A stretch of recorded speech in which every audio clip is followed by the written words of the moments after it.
لبنا خالصا سائغا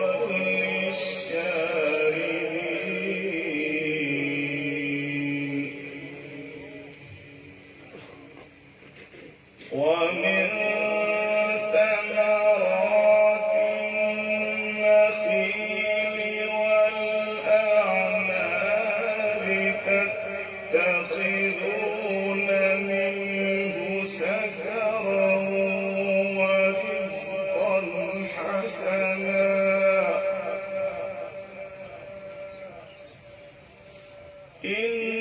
إن في ذلك لآية لقوم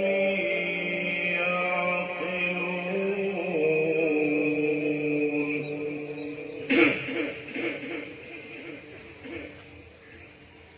وأوحى ربك إلى النحل أن اتخذي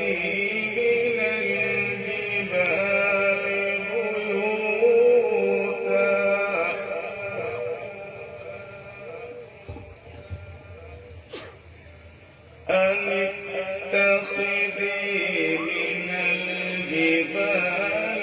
بيوتا ومن الشجر ومما يعرشون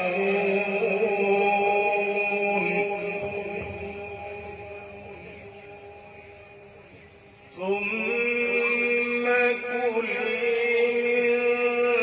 كل الثمرات فاسلكي سبل ربك ذللا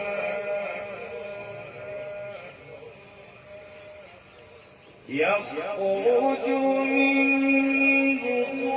بطونها شراب مختلف ألوانه فيه شفاء للناس إن في ذلك لآية لقوم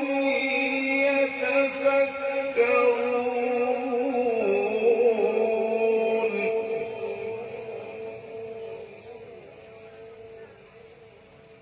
والله خلقكم ثم يتوفاكم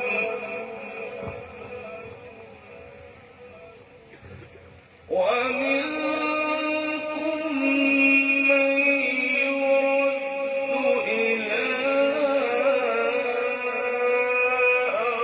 أرذل العمر لكي لا يعلم بعد علم شيئا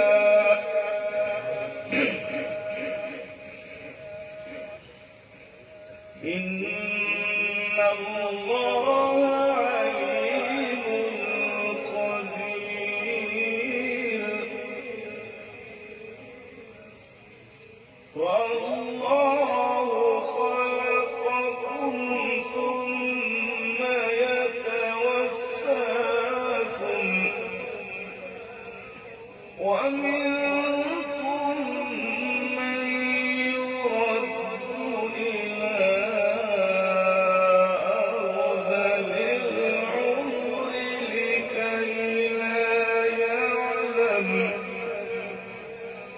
لكي لا يعلم بعد علم شيئا إن الله